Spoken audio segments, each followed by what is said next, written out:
KMS news, आपलं कराड, आपला आवाज। नमस्कार, हे आहे KMS चॅनल आणि आपण पाहताय KMS न्यूज। पाहूयात काही ठळक घडामोडी। या बातमीपत्राचे प्रायोजक आहेत गांधी ज्वेलर्स। 1988 पासून आपल्या कराडचे, आपल्या हक्काचे फॅमिली ज्वेलर गांधी ज्वेलर्स। उत्तम संचयन, सर्वोत्तम बांधिलकी, 100% होलमार्क शोरूम गांधी ज्वेलर्स, 14 शनिवार पेठ, आहूजा पटेल समोर, कराड। विद्यानगर येथील श्री सिद्धिविनायक सांस्कृतिक गणेश मंडळाच्या गणेशाची आरती कराडाचे तहसीलदार राजेश चव्हाण यांच्या हस्ते करण्यात आली। यावेळी मंडळाचे कार्यकर्ते व नागरिक मोठ्या संख्येने उपस्थित होते। विद्यानगर येथील श्री सिद्धिविनायक सांस्कृतिक क्रीडा मंडळाच्या गणरायाची आरती कराडचे तहसीलदार राजेश चव्हाण यांच्या हस्ते करण्यात आली। यावेळी मंडळाचे कार्यकर्ते व नागरिक मोठ्या संख्येने उपस्थित होते। श्री सिद्धिविनायक सांस्कृतिक गणेश मंडळाच्या वतीने महाप्रसादाचं देखील आयोजन करण्यात आलं होतं। मंगल मूर्ती मोरया, सुखकरता सुखहरता वरदा विघ्नाची, नुरवी पुरवी प्रेम कृपा देवाची, सर्वांगे सुंदर सिंदुराची, कंठे जगे माय मुक्ता फुलाची। जय देव जय देव जय मंगल मूर्ती, दर्शन मात्रे मन कामना पूर्ती, मोहन महिला सुखकारी, सदकोटीचे बीज वाते उच्चारी, सर्वकोटी गणाम दाता अंतरी। जय देव जय देव जय सुशंसा सुरवरी, सुरवरीश्वर देवता संजवनी। जय देव जय देव तुझोडी तोडी भवकाशा, आंबे तुझ वाचून कोण पुरविल आशा, नरहर कल्लीन झाला पंकल देशा। आज या ठिकाणी सिद्धिविनायक सांस्कृतिक क्रीडा मंडळ सैदापूर यांच्या गणेश उत्सवातल्या आरतीला आम्ही या ठिकाणी हजर राहिलेलो आहोत आणि या मंडळाचं जे वातावरण आहे सगळं ते अतिशय सौहार्दपूर्ण आहे। अतिशय आनंदाच्या आणि उत्साहाच्या वातावरणामध्ये या मंडळाचे सर्व कार्यकर्ते या आरतीच्या कार्यक्रमामध्ये सहभागी झाले होते। या मंडळाला आमच्या वतीने पुढच्या वाटचालीसाठी शुभेच्छा। सभापतीप्रमाणे नेहमी विविध प्रकारचे कार्यक्रम होत असतात। आम्हाला पोलिसांतर्फे सर्व गणेश मंडळांना ही विनंती आहे की डॉल्बी मुक्त आणि प्रदूषणमुक्त कार्यक्रम करावा। सिद्धिविनायक सांस्कृतिक क्रीडा मंडळ विद्यानगर सैदापूर, मी आज श्री बाजीराव पानसकर, अमोल पोळ, श्रीकांत जाधव, योगेश जाधव, बाजीराव सुभाष पानसकर हे आज माझ्या खांद्याला खांदा लावून आज 12 वर्ष झाले आमच्या मंडळाला। आणि आमचे बाजीराव दादा आज नसले तरी आम्ही आज त्यांच्या मागं दिलेले शब्द आम्ही त्यांचे पाळलेले आहेत आणि इथून पुढे पाळणार आहे। आजचे हा विद्यानगरमध्ये मोठ्या प्रमाणामध्ये आम्ही जे चूलबंद आमंत्रण हा महाप्रसादाचा कार्यक्रम आम्ही 21/9/2018 साली बी आम्ही एक मोठा कार्यक्रम आयोजित केलेला आहे। KMS न्यूज, आपलं कराड, आपला आवाज। लेखा परीक्षकांना हाताशी धरून कराड जनता बँकेत विद्यमान संचालक मंडळाने 250 कोटींचा गैरव्यवहार केला असल्याचा आरोप बँकेचे सभासद राजेंद्र पाटील, अधिकराव पाटील, अनिल खुंटाळे आणि सयाजीराव पाटील यांनी पत्रकार परिषदेत केला। कराड जनता बँकेच्या शुक्रवारी झालेल्या वार्षिक सभेत सर्व विषय एकमताने मंजूर करण्यात आले आहेत। 4 कर्जदारांच्या नावाने 250हून अधिक कोटीचे कर्ज वाटप करण्यात आले आहे। मात्र संबंधित व्यक्ती आम्ही कर्जच घेतले नाही असा दावा करत आहेत। त्यामुळे बोगस कर्ज काढून 250 कोटींचा गैरव्यवहार करण्यात आला आहे। लेखा परीक्षकांना हाताशी धरून चेअरमन, मुख्य कार्यकारी अधिकारी यांनी हे कृत्य केल्याचा दावा करत हे पैसे जमा होत नाही तोपर्यंत कराड जनता बँक सुस्थितीत येऊ शकत नाही असा दावा देखील राजेंद्र पाटील, अनिल खुंटाळे, अधिकराव पाटील, सयाजीराव पाटील या सभासदांनी पत्रकार परिषदेत केला। बँकेवर निर्बंध आल्यानंतर देखील मे महिन्यात विशेष सभेचे आयोजन करण्यात आले होते असे कागदपत्रावरून दिसते। या सभेला 330 सभासद उपस्थित होते असेही या कागदपत्रात नमूद करण्यात आले आहे। मात्र केवळ कागदी रंगवत ही बोगस सभा झाल्याचे दाखवण्यात आले आहे। लेखापरीक्षक यांच्यावर देखील निलंबनाची कारवाई झाल्यानंतरही बँकेने त्याच लेखापरीक्षकांसाठी का अपील केले होते असा प्रश्न देखील त्यांनी उपस्थित केला। 31 मार्च 2018 अखेर सभासदांसाठी एक माहिती आणि कमिशनर ऑफिसला एक माहिती देण्यात आली आहे। बँकेला दाखवण्यात आलेला तोटाही वेगवेगळा आहे। यावरूनच किती दिशाभूल बँकेकडून केले जात आहे हे समोर आल्याचा दावाही या सभासदांनी करत ठेवीदारांना सर्व पैसे परत मिळेपर्यंत हा लढा सुरूच राहणार असल्याचा इशारा देखील या 4 सभासदांनी दिला। आज रोजी बँकेत फक्त 4 लोकांना 325 कोटीपैकी 85 कोटी नॉन बँकिंग असेटला त्यांनी टाकलेले आहेत. एवढ्या रकमेपैकी 275 कोटी रुपये फक्त 4 लोकांना वाटलेत आणि हे 4ही लोकांची कर्ज प्रकरणं बोगस आहेत. माझ्याकडे सगळ्यांची प्रूफ आहेत. मुळात एक व्यक्ती किंवा एका समूहाला 4 कोटीपेक्षा जास्त कर्ज देत आहेत. एका कुटुंबाला 125 कोटी रुपये कर्ज दिले. त्याची कर्ज प्रकरणं मी राजेश पाटलाला चॅलेंज देतो, समोरासमोर घेऊन यावी ती कर्ज प्रकरणं, समोर टेबलावर मांडावी. त्याला प्रॉपर्टी काय घेतल्या, त्याला तारण काय घेतले, त्याचं मॉर्गेज कधी केले, त्याचा रजिस्ट्रेशन नंबर काय आहे, कुठल्या निबंधकाकडे मॉर्गेज केले आणि ते सिक्युअर आहे का लोन हे जाहीर करावं. आणि तो जर जाहीर करत नसेल तर त्याची लायबिलिटी स्वीकारून हे 275 कोटी रुपये राजेश पाटलांनं स्वतः खाल्लेले आहेत आणि त्या पैशाचा दुरुपयोग स्वतःच्या कुटुंबासाठी, स्वतःची शाळा मोठी करण्यासाठी, स्वतःच्या भावाचा दवाखाना मोठा करण्यासाठी, अनेक उद्योग करण्यासाठी, स्वतःची प्रॉपर्टी करण्यासाठी, बिल्डरच्या व्यवसायात येण्यासाठी हे पैसे वापरलेले आहेत. हे सगळं मी उच्च न्यायालयात 131/2017 हे याचिकेमध्ये मांडलेलं आहे. तुम्हाला आपल्या भारतातली न्यायप्रणाली माहीत आहे. न्याय उशिरा मिळेल पण तो 100% न्याय मिळेल. पण तुम्ही लोकांनी जर सहकार्य केलं तर हा न्याय लवकर मिळेल आणि त्याला पैसे भरायला भाग पाडू आणि कराडातली नामांकित जनता बँक वाचल आणि कराडाचं नाव खराब होणार नाही याची मी तुम्हाला 100% खात्री देतो. KMS न्यूज, आपलं कराड, आपला आवाज.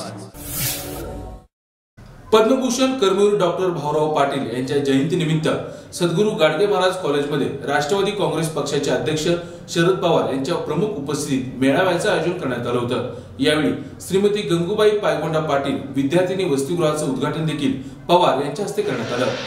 पद्मभूषण डॉक्टर कर्मवीर भाऊराव पाटील यांच्या जयंतीनिमित्त सद्गुरू गाडगे महाराज कॉलेजमध्ये राष्ट्रवादी काँग्रेस पक्षाचे अध्यक्ष शरद पवार यांच्या प्रमुख उपस्थितीत मेळाव्याचं आयोजन करण्यात आलं होतं. यावेळी कॉलेजमध्ये बांधण्यात आलेल्या श्रीमती गंगूबाई पायगोंडा पाटील विद्यार्थिनी वसतिगृहाच्या नवीन इमारतीचे उद्घाटन देखील पवार यांच्या हस्ते करण्यात आलं. यावेळी माजी राज्यपाल श्री श्रीनिवास पाटील, आमदार बाळासाहेब पाटील, संस्थेचे चेअरमन डॉक्टर अनिल पाटील, कॉलेजचे प्राचार्य डॉक्टर मोहन राजमाने यांच्यासह नागरिक व विद्यार्थी मोठ्या संख्येने उपस्थित होते. यावेळी शरद पवार यांनी सद्गुरू गाडगे महाराज कॉलेजच्या जुन्या आठवणींना उजाळा दिला.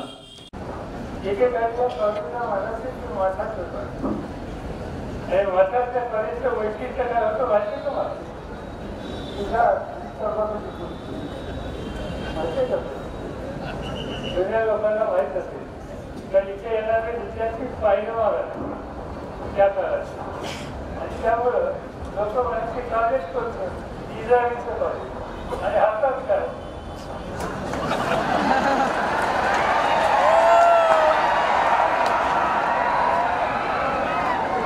असं वैशिष्ट्य एकेकाळी होतं. आज ते सगळं वैशिष्ट्य नष्ट झालं. आज नव्या पिढीची पिढी या ठिकाणी आली.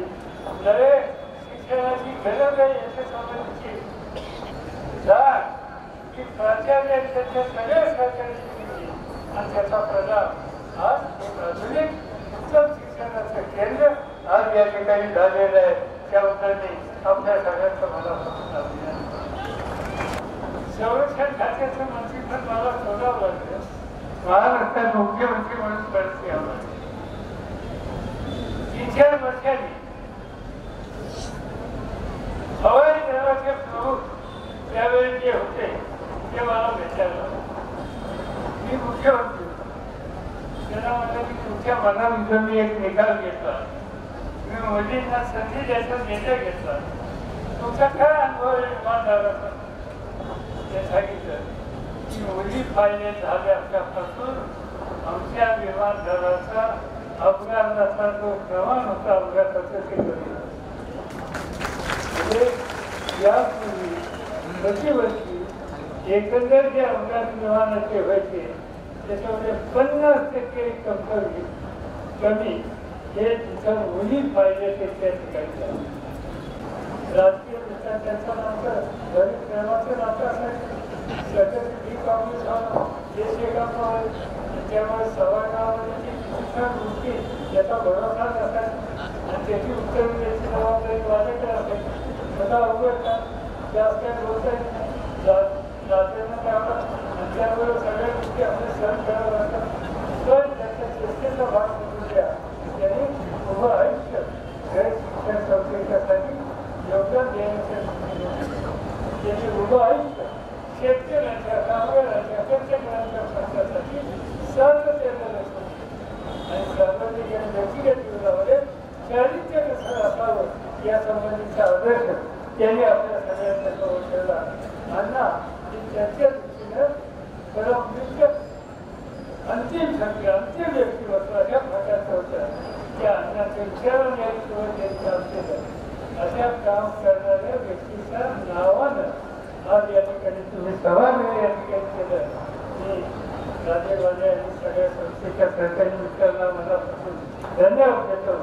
त्यांच्या नावाने या ठिकाणी एक उत्तम सभागृह बांधलं आणि एक सुविधा आज या ठिकाणी त्याबरोबर विद्यार्थिनींचं वतीनं तेही आपण या ठिकाणी करतोय. या ठिकाणी पात्रांच्या नावाने आपण ते करू शकतो. सुरुवातीमध्ये पात्रांच्या नावाने आपण या ठिकाणी केलं. ज्यांनी शिक्षणाच्या आणि अन्नाच्या विचाराच्यासाठी योगदान दिलं, आपले आयुष्य दिलं, त्या सगळ्यांचं स्मरण ठेवण्याच्या संबंधीचा एक आदर्श विचार आपण सगळ्यांनी ठेवला. त्याबद्दल तुम्हा सगळ्यांना मनापासून या ठिकाणी धन्यवाद देतो. KMS न्यूज, आपलं कराड, आपला आवाज. भारतीय जनता पार्टी व हिंदू एकता आंदोलनाचे सातारा जिल्हाध्यक्ष विक्रम पावसकर यांचा वाढदिवस उत्साहात संपन्न झाला. वाढदिवसानिमित्त विविध कार्यक्रमांचं देखील आयोजन करण्यात आलं होतं. विक्रम पावसकर यांना शुभेच्छा देण्यासाठी विविध मान्यवरांसह कार्यकर्त्यांनी मोठी गर्दी केली होती. भारतीय जनता पार्टीचे व हिंदू एकता आंदोलनाचे सातारा जिल्हाध्यक्ष विक्रम पावसकर यांचा वाढदिवस उत्साहात संपन्न झाला. वाढदिवसानिमित्त विविध कार्यक्रमांचं देखील आयोजन करण्यात आलं होतं. वाढदिवसानिमित्त विक्रम पावसकर यांना शुभेच्छा देण्यासाठी त्यांच्या कार्यालयात विविध मान्यवरांसह कार्यकर्त्यांनी मोठी गर्दी केली होती. विक्रम पावसकर हे भाजपचे जिल्हाध्यक्ष झाल्यापासून सातारा जिल्ह्यात भाजपने चांगलेच बस्तान बसवलं आहे. सातारा जिल्ह्यात झालेल्या विविध निवडणुकांमध्ये देखील विक्रम पावसकर यांच्या नेतृत्वाखाली भाजपने चांगलंच यश मिळवलं आहे. हिंदुत्ववादी नेते अशी ओळख असणाऱ्या पावसकर यांच्या पाठीशी मोठ्या प्रमाणात युवा वर्ग देखील आहे. पावसकर यांच्या वाढदिवसानिमित्त कार्यकर्त्यांनी जिल्हाभर विविध उपक्रमांचं आयोजन केले होते. सातारा जिल्ह्याचे भारतीय जनता पार्टीचे धडाडीचे तरुण तडफदार जिल्हाध्यक्ष माननीय विक्रमजी पावसकर यांना या ठिकाणी वाढदिवसाच्या लक्ष शुभेच्छा. देव, धर्म आणि देश यासाठी जे काही संघटन गरजेचं आहे आणि त्या संघटनाला दिशा देण्याचं काम आदरणीय विक्रमजी पावसकर यांच्या माध्यमातून त्यांच्या वडिलांनी जो काही वसा घेतलेला आहे तो वसा अतिशय समर्थपणे पुढं चालवण्याचं काम अतिशय नेटानं ते करतायत. त्यांच्याकडं आज युवकांची फार मोठी फळे आहे आणि ही फळे अतिशय चांगल्या मार्गानं लावण्याचं काम, सुसंस्कारित फळी निर्माण करण्याचं काम आज जिल्हाध्यक्ष या माध्यमातून करत आहे. त्याचा आम्हाला सर्वच लोकांना चांगल्या पद्धतीनं अभिमान आहे. त्यांनी त्या दिवशी त्यांनी भारतीय जनता पार्टीचं जिल्हाध्यक्षपद घेतलं त्या दिवसापासून अथकपणे अतिशय परिश्रम करून या ठिकाणी भारतीय जनता पार्टी वाढवण्याचं प्रामाणिक प्रयत्न त्यांच्या माध्यमातून या सातारा जिल्ह्यामध्ये झालेला आहे. येणाऱ्या काळामध्ये त्याचे रिझल्ट्स येणाऱ्या लोकसभा असेल विधानसभा इलेक्शनमध्ये चांगल्या पद्धतीने दिसून येतील. त्यांना परत एकदा वाढदिवसाच्या हार्दिक शुभेच्छा. आपल्या सातारा जिल्ह्याचे भारतीय जनता पार्टीचे जिल्हाध्यक्ष माननीय विक्रमदादा पावसकर यांचा आज वाढदिवस आहे. यांचा वाढदिवस हा नेहमीच वेगवेगळ्या पद्धतीने साजरा केला जातो. विक्रमदादांचं कार्य सगळ्यांना माहितीच आहे. एक हिंदुत्ववादी विचारसरणीचे नेते म्हणून त्यांच्याकडे बघितलं जातं. तसंच संपूर्ण युवा पिढीला अत्यंत चांगल्या पद्धतीनं मार्गदर्शन ते करत असतात. त्यांना वाढदिवसाच्या सर्व कुटुंबीय आणि मित्रपरिवाराकडून हार्दिक हार्दिक शुभेच्छा देतो. धन्यवाद. आज आमचे मार्गदर्शक युवा हृदय सम्राट विक्रमजी पावसकर बाबा यांच्या वाढदिवसानिमित्त आम्ही त्यांना शुभेच्छा देतो. आज पूर्ण सातारा जिल्ह्यामध्ये युवा वर्गात खूप मोठं चैतन्य पसरलेलं आहे आणि सातारा जिल्ह्यात बऱ्याच ठिकाणी आज विविध उपक्रमांनी, सामाजिक उपक्रमांनी त्यांचा वाढदिवस साजरा केलेला आहे. त्याचप्रमाणे आम्ही सर्वांनी सुद्धा युवा वर्गानं त्यांचा वाढदिवस आज विविध उपक्रमांनी साजरा केलेला आहे आणि त्यांना मी वाढदिवसाच्या कोटी कोटी शुभेच्छा देतो. हिंदुत्वाचा धगधगता अग्निकुंड भारतीय जनता पार्टी तसेच हिंदू एकता आंदोलन सातारा जिल्हाध्यक्ष माननीय श्री विक्रम पावसकर यांचा आज वाढदिवस संपन्न होत आहे। त्यानिमित्त त्यांना वाढदिवसाच्या हार्दिक हार्दिक शुभेच्छा। आई तुळजाभवानी त्यांना उदंड आयुष्य देवो हीच प्रार्थना। धन्यवाद। KMS न्यूज, आपलं कराड, आपला आवाज। यशवंतराव मोहिते कृष्णा सहकारी साखर कारखान्याची 62वी वार्षिक सर्वसाधारण सभा कारखान्याचे चेअरमन डॉक्टर सुरेश भोसले यांच्या अध्यक्षतेखाली संपन्न झाली। यावेळी सभेपुढील सर्व विषय एकमताने मंजूर करण्यात आले। माजी चेअरमन डॉक्टर इंद्रजित मोहिते यांनी केलेल्या टीकेचा नामदार अतुल भोसले यांनी यावेळी जोरदार समाचार घेतला। यशवंतराव मोहिते कृष्णा सहकारी साखर कारखान्याची 62वी वार्षिक सर्वसाधारण सभा कारखान्याचे चेअरमन डॉक्टर सुरेश भोसले यांच्या अध्यक्षतेखाली संपन्न झाली। यावेळी सभेपुढील सर्व विषय एकमताने मंजूर करण्यात आले। नामदार अतुल बाबा भोसले कारखान्याचे संचालक मंडळ यांच्यासह सभासद मोठ्या संख्येने या सभेला उपस्थित होते। डॉक्टर सुरेश भोसले यांनी कारखान्याने गेल्या 3 वर्षात सर्वच विभागात प्रगती केली असून सभासदांचा विश्वास मिळवला असल्याचं सांगत फायनल बिल 3000 देऊन सभासदांची दिवाळी गोड करणार असल्याचा विश्वास देखील सभासदांना दिला। यावेळी नामदार डॉक्टर अतुल भोसले यांनी माजी चेअरमन डॉक्टर इंद्रजित मोहिते यांनी केलेल्या टीकेचा चांगला समाचार घेतला। की ज्या वेळेला आपण लोकांचं नेतृत्व करतो, ज्या वेळेला आपण आपली संघटना जिवंत ठेवण्याच्या बाबतीमध्ये स्वप्न बघतो, त्यावेळेला लोकांबरोबर उभं राहावं लागतं, त्यावेळेला जनरल बॉडीला यावं लागतं, त्यावेळेला लोकांमध्ये सहभाग घ्यावा लागतो। जनरल बॉडीच्या दिवशी तुम्ही पुण्याला जाणार आणि जनरल बॉडीच्या आदल्या 2 दिवस तुम्ही बोलगेवड्यासारखे काहीतरी घोषणा करणार, अहवाल घेऊन काहीतरी मार्गदर्शन करणार। मागच्या 3 वर्षामध्ये सुरेश बाबांकडे येऊन चप्पल तुमचे झिजले, इतके कामं तुम्ही सुरेश बाबांकडनं करून घेतले, विनायककडनं सुद्धा काही कामं तुम्ही करून घेतली, पण ह्या सगळ्या गोष्टीचा आता काही उतारा देण्याचं काम नाही। ज्या वेळेला योग्य होईल त्यावेळेला दूध का दूध आणि पाणी का पाणी आपण करू। आणि त्यामुळं विरोधक काय म्हणतात किंवा ज्याला आपले विचार पटत नाही तो काय म्हणतो याच्यापेक्षा सुद्धा आपल्या सभासदाचं हित कशामध्ये हे जाणून या संचालक मंडळाने काम केलं। पहिल्या दिवसापासून नीती मूल्य जपून या संचालक मंडळाने काम केलं। कृष्णा सहकारी साखर कारखान्याच्या इतिहासामध्ये संचालक मंडळाने भत्ता न घेण्याचा निर्णय सुद्धा या संचालक मंडळाच्या कारकिर्दीमध्ये झाला। लोकांचं प्रेम या संचालक मंडळावर आहे आणि लोकांना डोळे झाकून माहित आहे की कृष्णा सहकारी साखर कारखाना दराच्या बाबतीमध्ये महाराष्ट्रात पहिल्या 3 मध्ये राहणारच, अशा बाबतीतला विश्वास हा सभासद बांधवांच्या मनामध्ये। विधानसभेच्या निवडणुका झाल्यानंतर 2020 साली कृष्णा सहकारी साखर कारखान्याच्या सुद्धा पंचवार्षिक निवडणूक। मला वाटत नाही महाराष्ट्रामध्ये इतकी घाई कुणाला निवडणुकीची झाली असेल जितकी कृष्णा कारखान्यामधल्या आमच्या विरोधकांना झाली। अहो टर्म तर संपू दे, झाल्यानंतर निवडणूक लागेल, 5 वर्षाची टर्म असते, पण अशी परिस्थिती आहे की फळ रंगायच्या आधी पायाला बाशिंग बांधून काही मंडळी तयार असतात। निवडणुका लागल्यावर आपापले राजकीय विचार मांडायला हरकत नाही, पण निवडणुका जवळ येतात याच्यासाठी जर का सभासदांची दिशाभूल करायचा कोण प्रयत्न करत असेल, मग तो घरातला जरी असला तर त्याचा समाचार हा कार्यकर्त्यांनी घेतला पाहिजे असं माझं मत आहे। कारण बऱ्याच वेळेला आपला आहे, तुमचा आहे आणि कोणाचा आहे याचा विचार आपण करतो आणि आपण योग्य समाचार घेत नाही।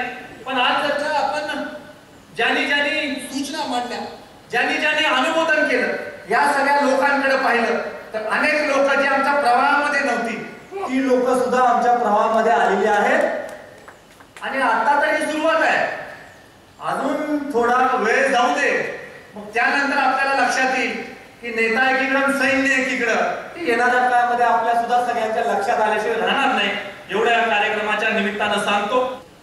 आता हा सगळा विचार करताना आर्थिक नियोजनाचा आपल्या कारखान्याची स्थिती काय आहे हे कसं तुम्हाला समजणार? तर पहिल्यांदा आम्हाला बघताना एक गोष्ट बघा, नफा तोटा पत्रक असतं, नफा झालाय का तोटा झालाय बघा, आणि त्याच्यामध्ये एक पहिला निकष, जसा चांगला कारखाना याच्यातला पहिला निकष काय आहे? पहिला निकष आहे दर किती हा निकष चांगला चाललाय, बाकी तुम्ही सगळं चांगलं झालं आणि शेतकऱ्याला दर दिला नाही तर काय उपयोग त्याचा, हा काही चांगला कारखाना म्हणता येईल। तसं झालं नफा तोटा बघा अगोदर आणि त्याच्यामध्ये तुम्हाला दिसेल की सातत्याने 3 वर्ष आपल्याला नफा झालेला आहे. अतिशय अडचणीचं वर्ष हे असताना सुद्धा आपला बॅलन्स शीट हे नफ्यात आहे. ही फार मोठी गोष्ट आहे की सगळ्यांचे बॅलन्स शीट बघितले तर आता सगळे बॅलन्स शीट तुम्हाला सगळ्या कारखान्यांचे तोट्यात गेलेले दिसतील. आपली बॅलन्स शीट अजूनही फायद्यात आहे. आपलं नेटवर्क काय किती चांगलं आहे आपण हे त्याच्यासाठी नेटवर्क बघतात. 72 कोटी नेटवर्क आहे. त्याचा अर्थ आपली बॉरोइंग कॅपॅसिटी काय आहे, कारखान्याची बॉरोइंग कॅपॅसिटी काय, किती कर्ज हा कारखाना उचलू शकतो, कारखान्याच्या मालमत्तेची किंमत किती आहे आज मूल्याकडे केली. आज तुम्ही याच्यावर जरी बघितलं तर ॲसेट व्हॅल्यू आज कारखान्याची ही 409 कोटी रुपये ही ॲसेट व्हॅल्यू आहे. आणि आमची बॉरोइंग कॅपॅसिटी साखरेचं हे सोडून म्हणजे प्लेजवर घेणारी रक्कम जी आपण ती मालतारण रक्कम आहे ही सोडून कारखान्याची बॉरोइंग कॅपॅसिटी 600 कोटी रुपये आहे. किती आहे? 600 कोटी रुपये. आणि 600 कोटी रुपये असताना आपण किती पैसे उचलले? आम्हाला कर्ज लागतं ना, आम्ही किती पैसे उचलले? आपण आतापर्यंत आपल्या अहवालामध्ये आहे आपण उचललेले पैसे 60 कोटी रुपये. कारखान्याने बॉरोइंग किती केलंय? मिड टर्म लोन किती आहे? 60 करोड. फक्त कुठल्याही कारखान्यावर जावा आणि कुणाची बॅलन्स शीट करा, एवढा जुना कारखाना आहे. फक्त 60 कोटी रुपये हे आपलं मिड टर्म लोन आहे. आणि त्या लोन मध्ये प्रामुख्याने काय आहे? FRP साठी घेतलेलं लोन आहे. FRP साठी घेतलेलं लोन आता तुम्ही मला वाटतं पान 12वर आहे, पान 12वर आहे नाही पान 10वर आहे. पान 10 बघा तुम्ही की त्याच्यामध्ये गेल्या 3 वर्षामध्ये 81 कोटी रुपये आपण परतफेड केली ह्या कर्जात. मध्यम मुदत कर्ज, हे मध्यम मुदत कर्ज 60 कोटी रुपये त्याची 81 कोटी रुपये ही परतफेड केली. म्हणजे कारखाना सातत्यानं स्थिर ज्याला आर्थिक परिस्थितीमध्ये आणण्याचं हे कारण आहे की हे सगळं कर्ज आता कमी कमी होत राहिलेलं आहे. क्षमता वाढली आहे की नाही मी म्हणजे तुमचा आवाज काढून बघा. तुम्ही ज्या वेळेला चेअरमन होता त्यावेळेला ज्या वेळेला 1857 सगळ्यात जास्त त्यांनी क्रशिंग 1857 केलं होतं. किती दिवस कारखाना चालला त्या तुम्ही बघा शेवटच्या पानावर आहे त्यांची सगळी कारखाना. त्यावेळेला मला वाटतं 184 दिवस कारखाना चालला आणि सरासरी ऊस तोड ही दिवसाला 6200 झाली. आपली गेल्या वर्षी किती झाली? 7200 आणि त्याच्या गेल्या वर्षी 7500. गेल्या वर्षी आपल्याला अडचण होती तरीही 7550 ही आतापर्यंत कृष्णेच्या इतिहासात सगळ्यात जास्त तोड आहे प्रसिद्धी. या वर्षी हे सगळे आकडे पार करायचे, हे सगळे आकडे पार करायचे आणि सरासरी 8000 आपला ऊस गळीत झाला पाहिजे असा प्रयत्न यावेळेला राहणार. प्रयत्न आता 100-200 इकडे तिकडे कमी होईल. 8000चं टार्गेट आम्ही ठेवलेलं आहे की त्यानं ऊस झाला पाहिजे म्हणजे लवकर संपला पाहिजे. बाबांनी त्याच्यामध्ये एक म्हणलं की त्याच्यामुळं ऊस लवकर न तुटल्यामुळं लोक दुसऱ्या कारखान्यात द्यायला लागले. आता आमचे शेती अधिकारी इथं आहेत. गेल्या वर्षी अशी परिस्थिती होती की किती टोळ्या होत्या इतर कारखान्यांच्या आपल्या वाहनामध्ये काय किती टोळ्या होत्या गेल्या वर्षी म्हणजे या वर्षाच्या अगोदर किती टोळ्या दुसऱ्या कारखान्याच्या बाहेरच्या कारखान्याच्या 311 इतर कारखान्याच्या टोळ्या म्हणजे आपल्या कारखान्या एवढ्या इतर कारखान्या गेल्या वर्षी किती कमी झाल्या. KMS न्यूज आपलं कराड आपला आवाज. आणि आता पाहूया गांधी ज्वेलर्स मधील सोने आणि चांदीचे बाजारभाव. सोने 24 कॅरेट 30,900 रुपये तर 22 कॅरेट 29,050 रुपये आणि चांदी प्रति 1 किलो 37,500 रुपये. आणि याचबरोबर आज इथेच थांबूया. वैविध्यपूर्ण घडामोडींसाठी पाहत राहा KMS न्यूज आपलं कराड आपला आवाज. नमस्कार.